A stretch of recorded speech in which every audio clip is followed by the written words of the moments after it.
Magandang umaga po. Ang ating pong pag-aaral ngayon is adding dissimilar fraction.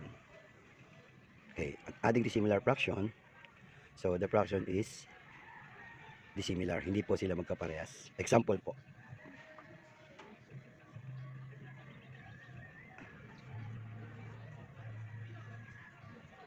Okay. In adding dissimilar fraction, look at the denominator. If the denominator are not the same o hindi magkaparehas, kukunin po natin ang LCM. So, ito po yung pagkuha ng LCM. 3 and 5. Okay, so find the multiple of 3 is 3, 6, 9, 12, 15, and 18. 5 is 5, 10, 15, 20.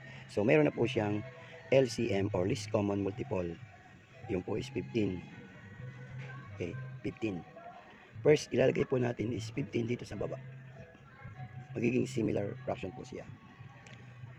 Okay. So, 1/3 plus 2/5. So, kukunin po natin LCM ng 3/5. So, is 15. I-divide po natin ng 15. Divided by 3 is 5 times 1 equals 5. Then 15 divided by 5 equals 3 times 2 equals 6. Then add po. 5 plus 6 equals 11. Then copy denominator is 15. So the answer po is 11, 15. Okay. So yan po yung example ng adding dissimilar fraction in dissimilar denominator. Sana po naintindihan ninyo ang aking lesson sa araw na ito. Yun lang po at maraming salamat po.